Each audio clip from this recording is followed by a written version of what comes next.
Hello, boys and girls. We're back.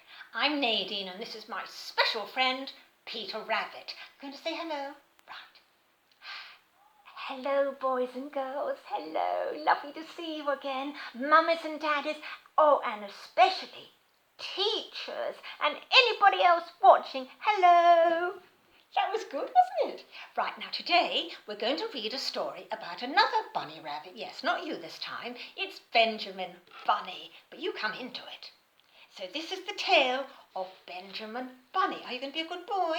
Right, remember, yes, on his best behaviour today. One morning, a little rabbit sat on a bank. He pricked his ears and listened to the trick-trot of a pony. A gig was coming. Pardon? A gig. It's a horse-drawn carriage. Before we had cars, we had carriages that horses brought people along in. That's a gig. A gig was coming along the road. It was driven by Mr. McGregor. Oh, no, yeah, we know you. No, it's all right. We know you remember. It was driven by Mr. McGregor, and beside him sat Mrs. McGregor in her best bonnet. Bonnet?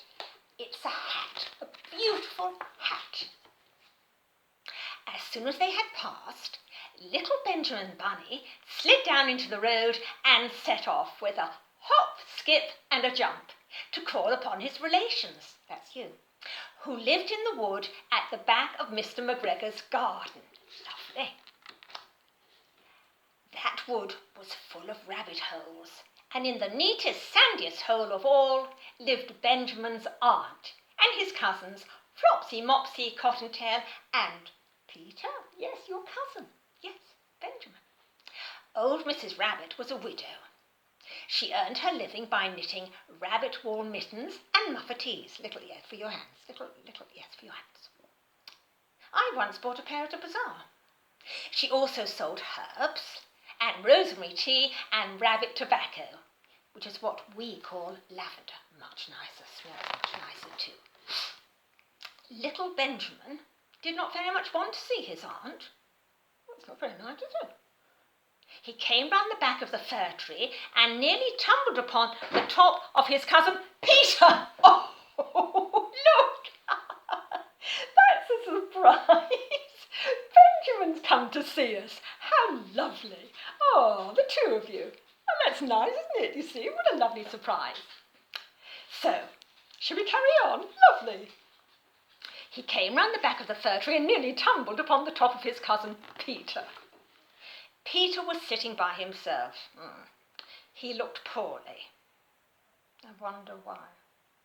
And was dressed in a red cotton pocket handkerchief. It's a bit like this one here, isn't it? Do you remember? Yes, you remember. Peter, said little Benjamin in a whisper, who has got your clothes? A nasty memory. Peter replied, what did you reply? The scarecrow in Mr. McGregor's garden, and described how he had been chased about the garden and had dropped his shoes and coat.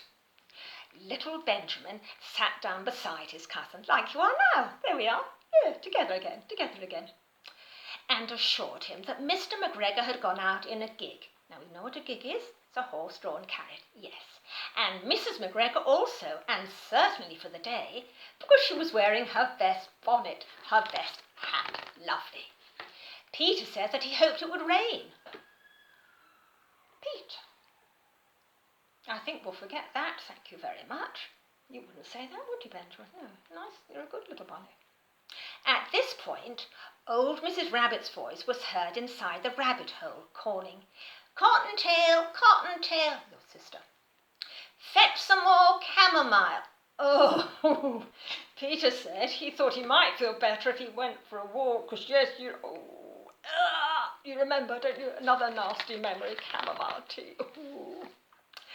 They went away hand in hand, like now, hand in hand, and got upon the flat top of the wall at the bottom of the wood. From here, they looked down into Mr. McGregor's garden. Peter's coat and shoes were plainly to be seen upon the scarecrow, topped with an old tam-o'-shanter of Mr. McGregor's.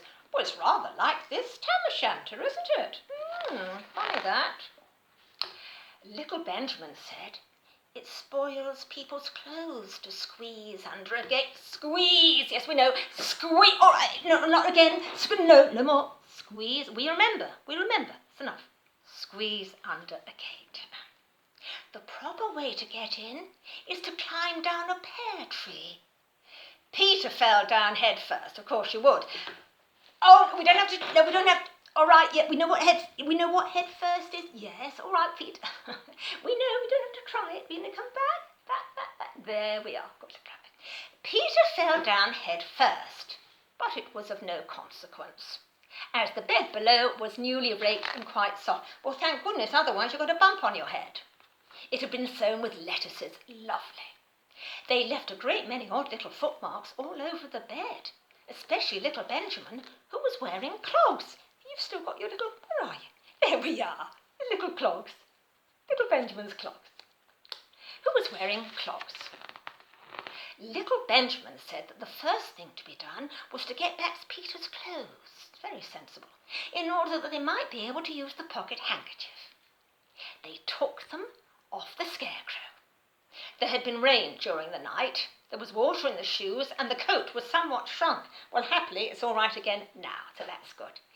Benjamin tried on the tam o' shanter, but it was too big for him. Well, it doesn't appear to be too big for you now, so that's good. Then he suggested that they should fill the pocket handkerchiefs with onions. Very sensible, as a little present for his aunt. What a nice thought. Peter did not seem to be enjoying himself. He kept hearing noises. Oh, no, don't let's go into a Oh, it's all right. Hey, Peter, where you going? Normal service will be resumed as soon as possible. Bye, Peter. Bye, everyone. We'll be back in a moment. Bye. You're a good little bunny. Yes, bye.